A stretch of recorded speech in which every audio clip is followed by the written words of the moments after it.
એના દ્વારા અમે ભણીએ છીએ. બહુ આગળ નથી વધ્યા, 23-24 શ્લોક થયા છે, પણ બધું એકદમ સાંગોપાંગ. એમાં ઘણું બધું પુરુષોત્તમજીને સમજવું બહુ કઠિન છે, પણ એ ચાલુ રહે છે. એટલે ચોથી વાર પાછું સરવણીને પાછું ચાલુ રહે છે. અઠવાડિયામાં 4 દિવસ, સોમ મંગળ બુધ ગુરુ. સોમ મંગળ બુધ ગુરુ આવરણ ભંગ ચાલે. પણ એ આવરણ ભંગ પર એક શ્લોક અડધો શ્લોક માનતા હે.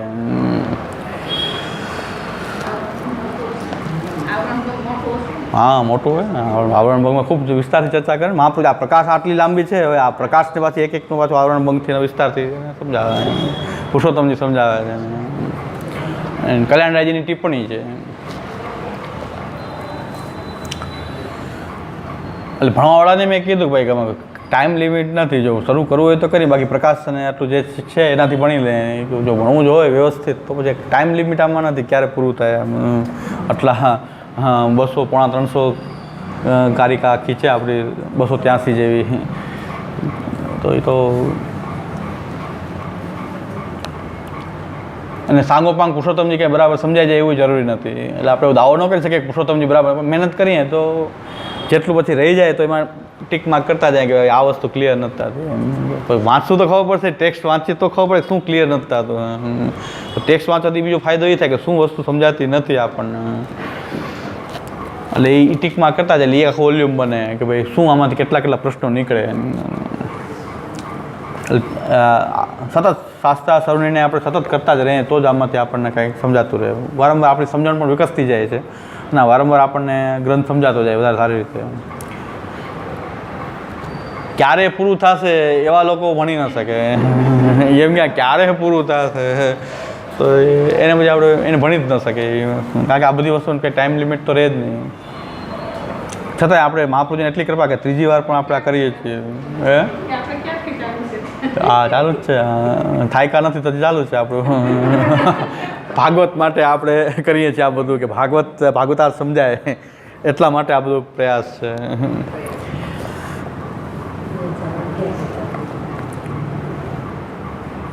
તકલીફ એ થઈ છે કે ભાગવતમાં ક્લાસમાં આપણે જેટલા દેખાય છે એટલા સિવાય વધારે એન્ટ્રી આપતા નથી ભાગવતમાં. આપણે આના પછી 40-45 કારિકા બાકી છે, પછી આપણે ભાગવતના ક્લાસમાં અત્યારે જ છે એનાથી વધારે કોઈ શાસ્ત્રા સરવણી ન ભણ્યા હોય એવા કોઈને આપણે એન્ટ્રી આપતા નથી. તકલીફ એ છે કે રેકોર્ડિંગ કરવું કે ના કરવું. રેકોર્ડિંગથી બધાને મળી જાય. રેકોર્ડિંગ તો બધા જોઈ શકે. તો રેકોર્ડિંગ કરવું કે ના કરવું વિચાર કરશું કે રેકોર્ડિંગ કરીને એને યુટ્યુબ પર મૂકી દેવું કે ન મૂકવું. રેકોર્ડિંગ કરી રાખવું, જેને જોતું હોય આપણે આપવું હોય એને જ આપી શકીએ. એટલે મેં વિચાર કરતો હતો કે ભાઈ આ તો યુટ્યુબમાં તો બધું મુકાઈ જાય તો પછી નહીં થઈ ગયું. આપણે એન્ટ્રી ક્લોઝ કરી તો આ યુટ્યુબમાં બધાને મળી જાય ને. યુટ્યુબમાં આવી ગયું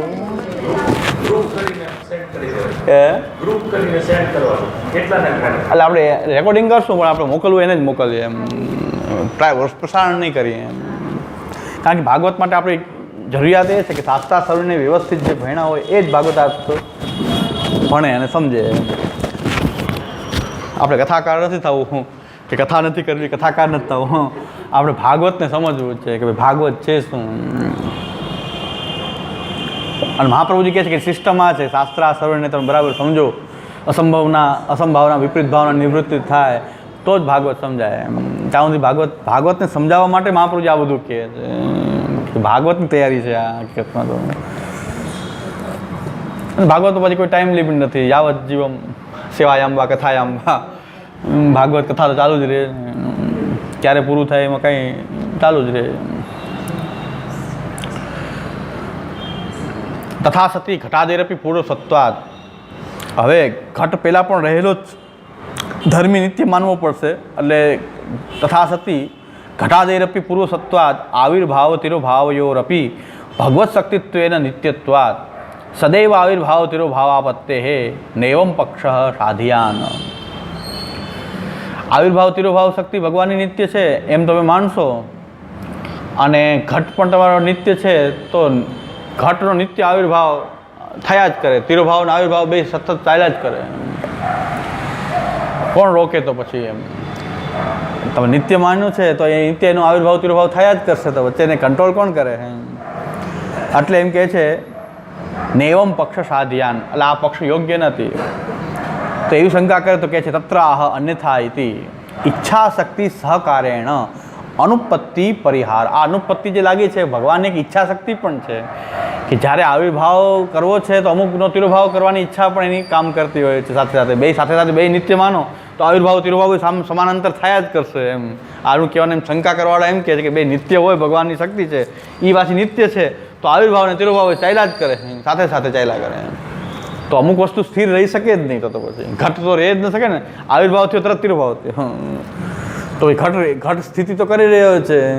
આવું શંકા કરવાવાળા શંકા કરી રહ્યા. તો મહાપ્રભુ કહે છે કે ભાઈ ઈચ્છા શક્તિ પણ ભગવાનની એક છે કે મારે અત્યારે આવિર્ભાવ કરાવવો છે ત્યાં સુધી એ સ્થિત રહે છે. જ્યારે તિરુભાવની ઈચ્છા થાય છે ત્યારે તિરુભાવ શક્તિનો ભગવાન ઉપયોગ કરે. શક્તિ તો ભગવાનના હાથમાં છે ને કે શક્તિનો કેમ ઉપયોગ કરવો. તો ઈચ્છા શક્તિનો સહકારી આ આવિર્ભાવ તિરુભાવ થાય છે. તો એમાં મૂળ ભગવાનની ઈચ્છા કારણ છે. તો આ ઈચ્છા શક્તિ સહકારેણ ઈચ્છા શક્તિના સહકારથી આ બે શક્તિ કામ કરે છે એમ માનવાથી અનુપત્તિ આ પરિહાર થઈ જશે. સ્વમતે ઉક્ત ન્યાયેન સર્વેષ્વામ હરિરૂપત્વાદ અદ્વૈત શ્રુતિ તત્ર સાધિકા અન્યથા ઉત્પત્તિ પક્ષેપી દોષ તુલ્ય.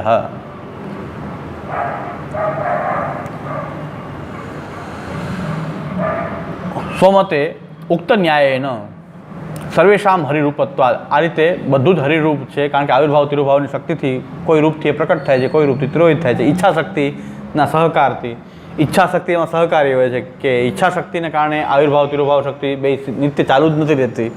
જ્યારે જે શક્તિનો ઉપયોગ કરવો હોય ત્યારે પ્રભુ એનો કરતા હોય છે. એટલે આ રીતે સર્વેશામ હરિરૂપત્વાદ બધું જ હરિરૂપ સિદ્ધ થાય છે. અદ્વૈત શ્રુતિ એક અદ્વૈત શ્રુતિ જે છે અત્ર સાધિકા વેદમાં જે અદ્વૈત કીધું છે એક જ છે એ એક જ તત્વ છે. તો એ અદ્વૈત શ્રુતિની પણ સિદ્ધિ થાય છે બધું હરિ જ છે એટલે બધું એક જ છે. હરિરૂપ જ છે બધું એટલે એક જ છે.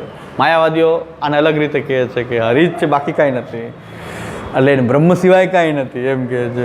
મહાપ્રભુ કહે છે કે બધું જ બ્રહ્મ છે એટલે એક જ રહે છે. એમાં એની અદ્વૈતતા તો ખંડિત થતી નથી ને. અદ્વૈતતા એની ખંડિત થયા વગર એની અંદર આ બધું છે એટલે બીજું કાંઈ એનાથી અલગ કંઈ છે જ નહીં. નેહ નાનાસ્તિ કિંચન કાંઈ પણ એનાથી અલગ બીજું કંઈ છે જ નહીં. અને શંકરાચાર્યનું કહેવાનું એમ છે કે બ્રહ્મ સિવાયનું જે કાંઈ પણ દેખાય છે મિથ્યા છે એટલે એ એક છે. બીજું કાંઈ છે નહીં મિથ્યા છે એટલે બધું અજ્ઞાન કાળમાં ભાષિત છે એટલે એક જ બ્રહ્મ છે. આ શંકરાચાર્ય કહે. મહાપ્રભુ કહે છે કે બધું જ છે બધું નિત્ય છે પણ એની અંદર જ રહેલું છે એની બહાર કાંઈ નથી. બધું એ જ રૂપ બન્યો છે સર્વરૂપ એટલે એક જ રહ્યો ને પાછું. તો અદ્વૈત તો બેયમાં છે. આપણું પણ એક અદ્વૈત છે ને એ લોકોને એક અદ્વૈત છે. પણ અદ્વૈત સુધી આપણે પણ બરાબર બધું હોવા છતાં એને મિથ્યા માયના વગર પણ બધું હરિમાં બધું સ્થિત છે એવું માની શકાય. કેમ ન માની શકાય? ગીતાજીમાં ભગવાને બતાવ્યું છે વિશ્વરૂપ દર્શન કરીને બતાવ્યું છે. ભગવાન પોતાની અંદર બધું બતાવ્યું છે તો એની બહાર કાંઈ નથી એટલે એ એક જ અદ્વૈત જ રહે છે. જગતને અલગ માનવાથી કોઈ જગત છે એવું માનવાથી અદ્વૈત ખંડિત નથી થઈ જતું. શંકરાચાર્યને એ ભય છે કે અદ્વૈત ખંડિત થઈ જાય. બ્રહ્મ સિવાય કાંઈ ન હોવું જોઈએ તો જ અદ્વૈત કહેવાય એમ.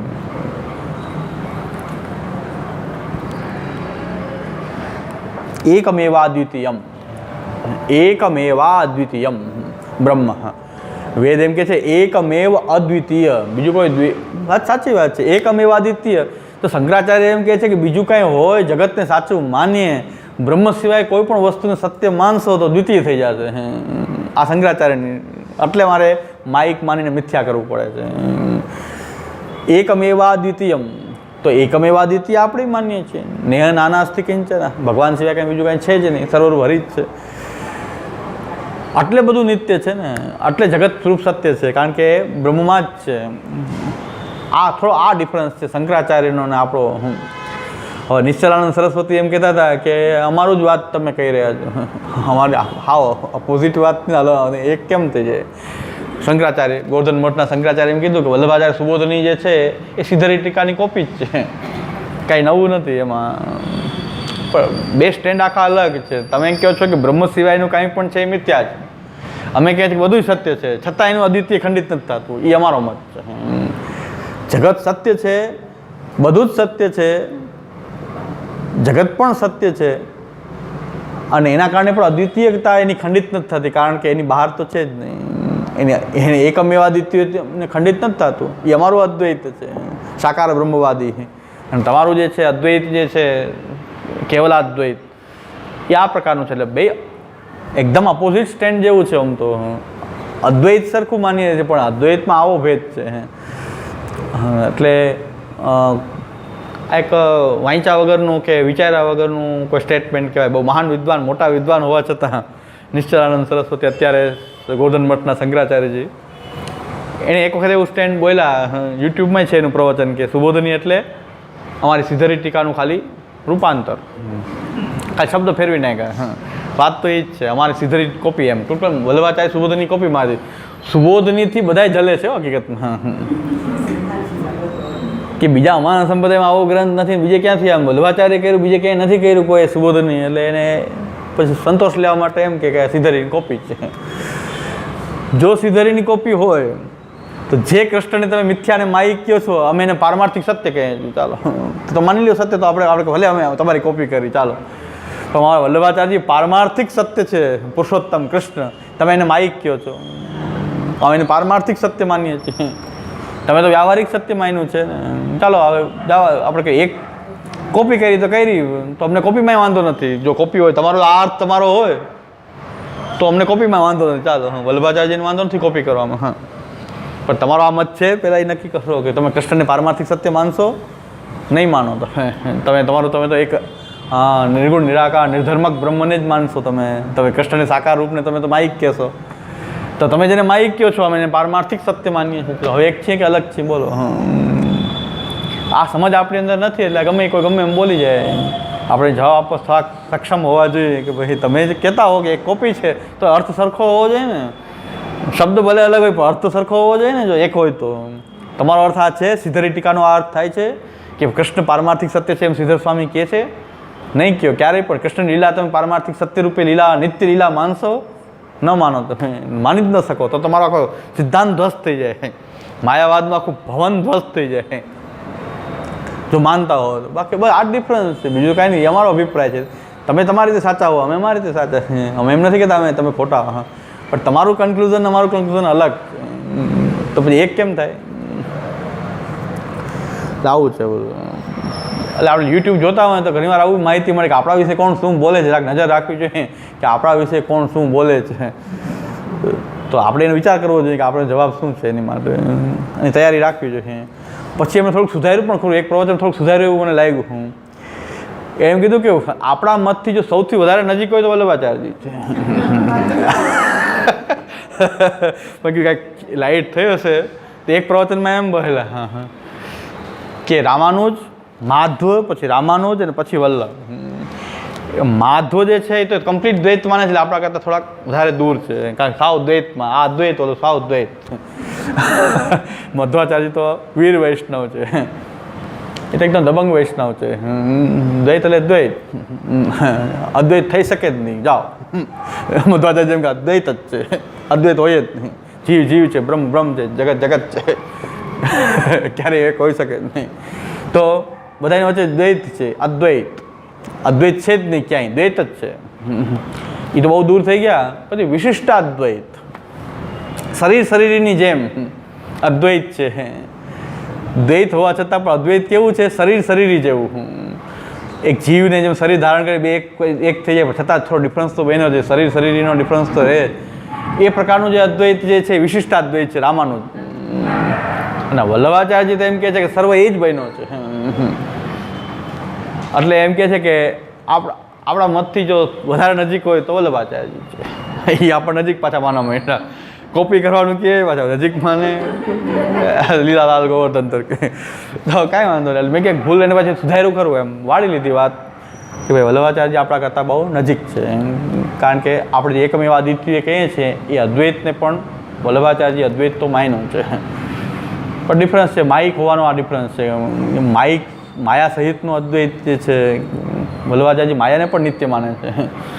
માયા પણ ભગવતા શક્તિ કહે છે. માયા તમે જેને મિથ્યા કહો છો એ ભગવતા શક્તિ કહીએ છીએ અમે. ભગવાનની શક્તિ છે, બ્રહ્મની શક્તિ છે માયા. અમને વાંધો નથી.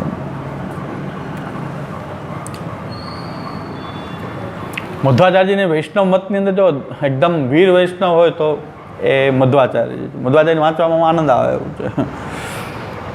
એકદમ દબંગ વૈષ્ણવ છે. ગાળાગાળી કરવી કે એ પણ ધર્મ છે. વૈષ્ણવના વિરોધી હોય અને ગાળો દેવી એ પણ એક ધર્મ કાર્ય છે.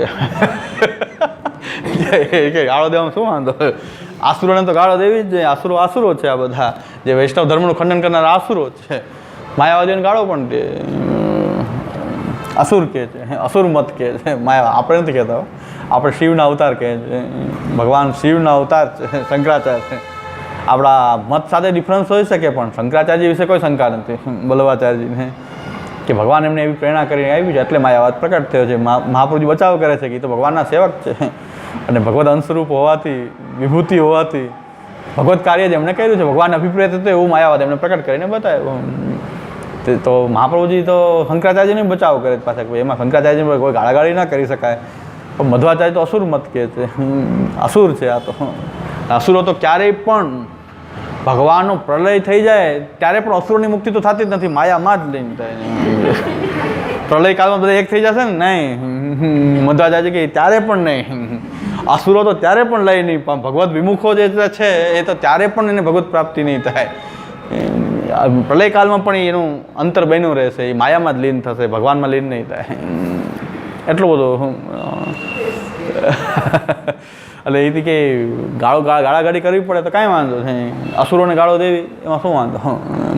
એટલે વીર વૈષ્ણવ કહેવાય મધ્વાચાર્યજી. અને આ આપણો જે શાસ્ત્રાર્થ પકડનો છેલ્લો શ્લોક છે એ મધ્વાચાર્યજીનો ભાષ્યનો શ્લોક છે. અર્થો યમેવ નિખિલૈરપી વેદ વાક્ય રામાયણ સહિત ભારત પંચરાતે અન્યશ્ચ શાસ્ત્ર વચન સતતો સૂત્રે નિર્ણિતે હૃદય મરણા સદૈવ. મહાપ્રભુજી એમ ડાયરેક્ટલી શ્લોક મધ્વાચાર્યજીનો જ છે. મધ્વાચાર્યજી આવા એક સંન્યાસી, વિરક્ત સંન્યાસી હોવા છતાં એના જે પરમ, અને બધા અવતારોને સમાન માને છે મધ્વાચાર્ય. અવતારોમાં ભેદ નથી, બધા જ નારાયણ હરિરૂપ બધા સમાન છે. છતાં એના મુખ્ય ઠાકોરજી જે છે કૃષ્ણ છે, ગોપાલ કૃષ્ણ. પોતાના પૂર મુખ્ય સ્વરૂપ જે છે એના 8 ઠાકોરજી બીજા હોય. આપણે જેમ 7 પીઠ છે એમ એ લોકોની 8, મધ્વાચાર્યના બીજા ઠાકોરજી 8. પણ એમાં મુખ્ય ઠાકોરજી આપણે જેમ શ્રીનાથજી મુખ્ય પીઠ, પ્રધાન પીઠ જે છે એમ એ લોકોને ત્યાં ગોપાલ કૃષ્ણ છે, ઉડુપી. એ ઠાકોરજીનું સુંદર સ્વરૂપ છે કૃષ્ણનું, ગોપાલ કૃષ્ણ. એક શ્રેષ્ઠમાં લકુટી છે, ગાયોને ચારવાવાળા, હાથમાં લકુટી લઈને, બંસી અને લકુટીવાળા. હા, ગોપાલ કૃષ્ણ એ મધ્વાચાર્યજીના ઠાકોરજી છે. તો મધ્વાચાર્યજી ભલે જો કૃષ્ણ ગમે એવા કહેતા હોય કે લંપટ થઈ આમ થઈ જશે, રાસલીલા કરવા આમ થઈ જશે, તેમ થઈ જશે, પણ મધ્વાચાર્યજી જેવા સંન્યાસીના પણ મુખ્ય ભગવાન જે છે એમના ગોપાલ કૃષ્ણ છે.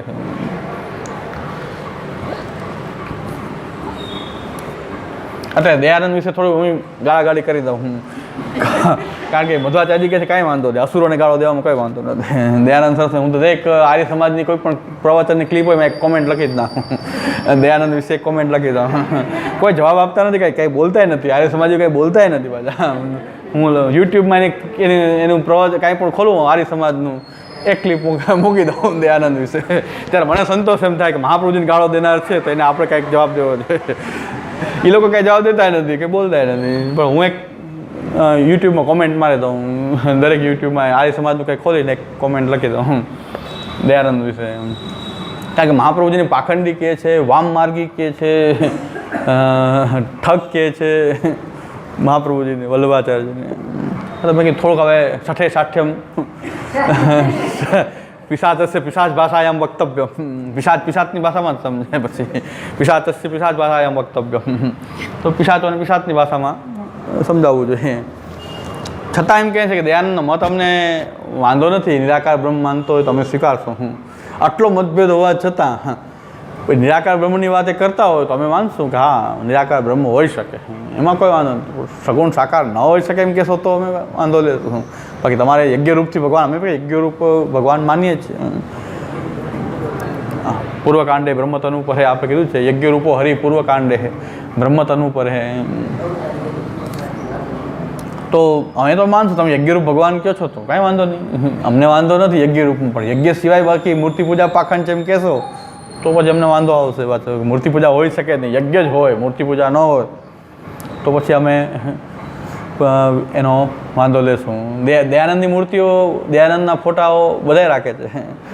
મૂર્તિ દયાનંદના ફોટા રાખી દે કે ભગવાનના ફોટામાં તને વાંધો.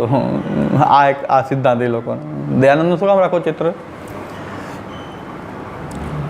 તો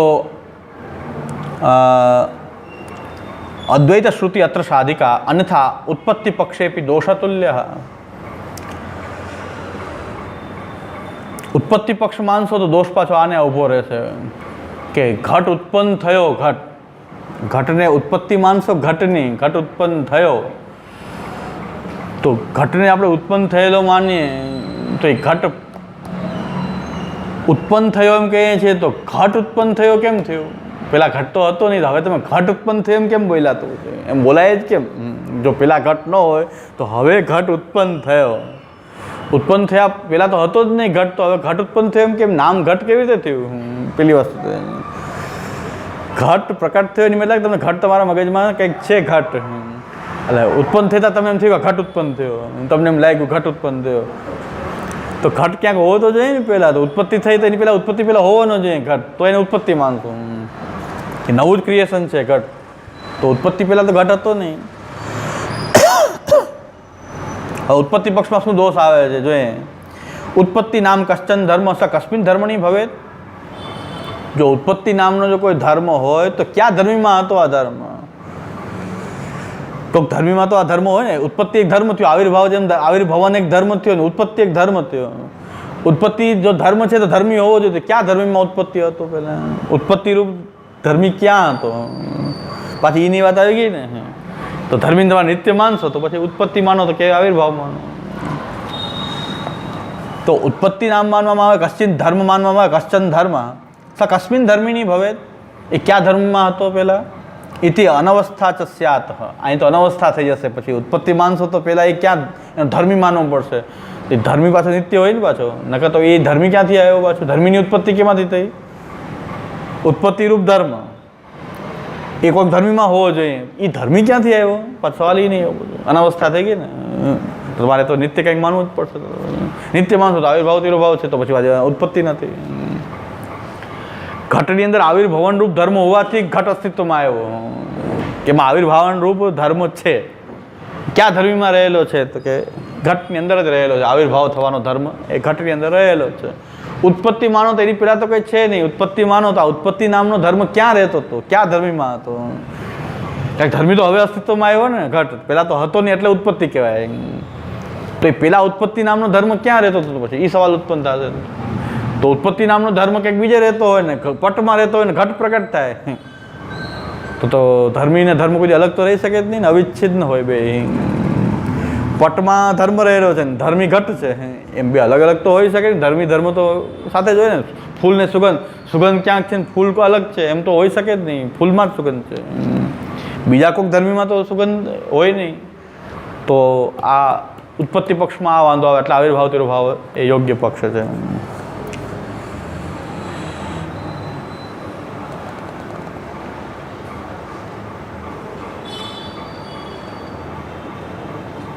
કાળ સંબંધોપી ધર્મ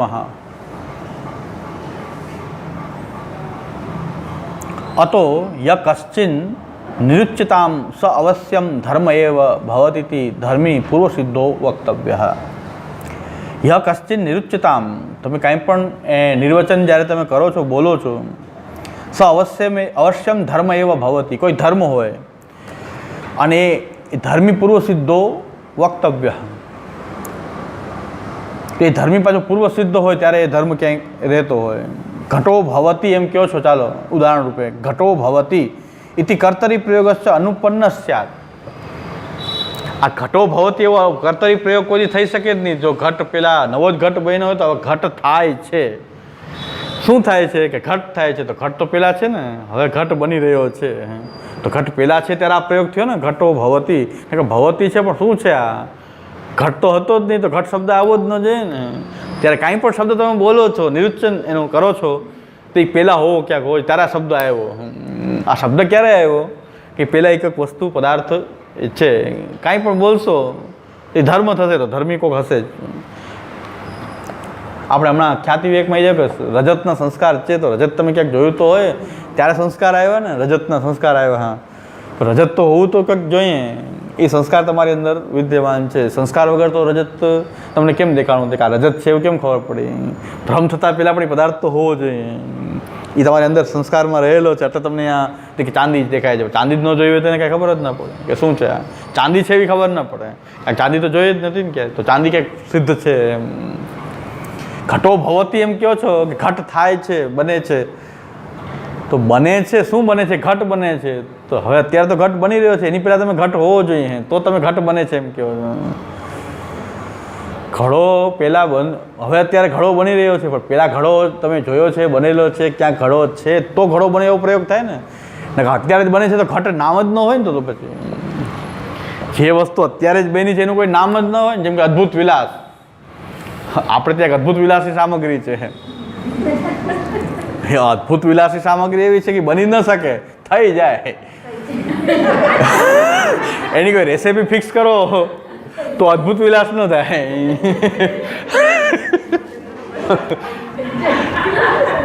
આ સામગ્રી પહેલા અસ્તિત્વમાં હતી તો નામ શું આપવું એનું? કે હતી જ નહીં, થઈ ગઈ છે આ તો. એટલે ભીતરિયાએ કીધું કે અદ્ભુત વિલાસ.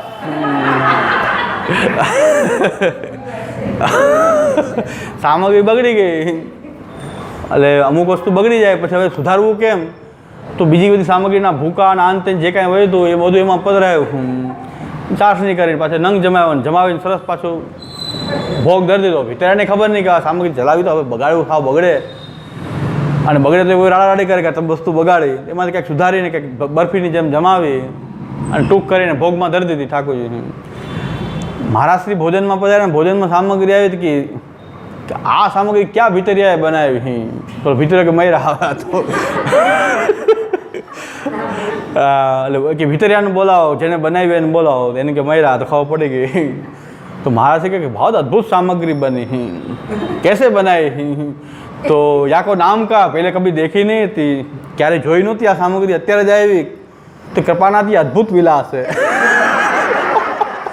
ઓલા ભીતરિયા કીધું યા કો નામ અદ્ભુત વિલાસ. બીજી વાર કહેશો તો નહીં થાય. હવે કેટલું શું પ્રમાણ મિલાવ્યું, ક્યાં ભૂકા મિલાવ્યા, બીજી બધી સામગ્રીના ટુકડા, આ તે બધું. હવે બીજી વાર કે પાછું મહારાજશ્રી એમ કીધું કે હરેક ઉત્સવ પે એ તો હોની જ चाहिए. ઓલા કે હવે મેરા બીજી વાર ન થાય, અદ્ભુત વિલાસ એક જ વાર થાય. એને અદ્ભુત વિલાસ કહેવાય કે અદ્ભુત વિલાસ હતો જ નહીં.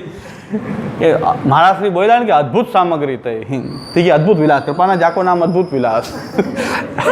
પણ બીજી વાર એ ન થાય, એવી ન થાય. કારણ કે પ્રમાણ કાંઈ નક્કી ન હોય, શું મિલાવ્યું, કેટલું મિલાવ્યું એને ખબર ન હોય. એટલે ઉત્પત્તિ પક્ષમાં એ થાય કે જે વસ્તુ નથી તો એ વસ્તુ હતી જ નહીં, તો અદ્ભુત વિલાસ સામગ્રી હતી જ નહીં, એ તો બની ગઈ હતી. બધું મિલાવીને ગમે એમ કરીને એને બનાવીને જમાવીને જવા દીધું.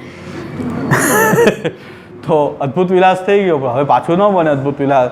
કોઈ પણ વસ્તુ તમે એમ કહો છો કે આ વસ્તુ થઈ રહી છે કે થઈ, બરફી થઈ, તો બરફી પહેલાં બનેલી હોય તો હવે બરફી થઈ, તો આને તમે બરફી કહી શકો. બરફી પહેલાં તમે જોઈ હોય, બરફી પહેલાં હોય તો હવે બરફી બની રહી છે એમ શબ્દ પ્રયોગ થશે.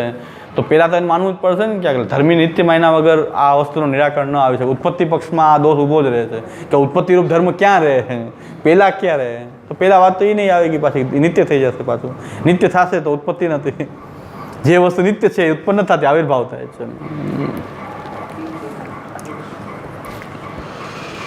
મગજની આમ પૂરેપૂરી કસરત થઈ જાય ને.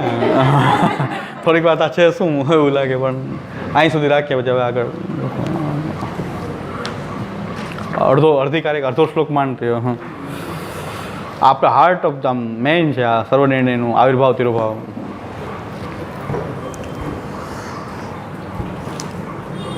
દ્રઢૈન ચરણ કેરો ભરોસો, દ્રઢૈન શ્રી વલ્લભ નખ ચંદ્ર ચટાર, સબ જગ માજ અંધેરો ભરોસો, દ્રઢૈન ચરણ સાધન ઓર નહીં આ કલિમ જાસુ सूर कहा कहे विविधयान बिना मोल को चेरो भरोसो, दृढ़ न चरणन केरो भरोसो, दृढ़ न चरण. श्री वल्लभाजी, श्री गोपीनाथ जी पर, श्री गोसाई जी पर.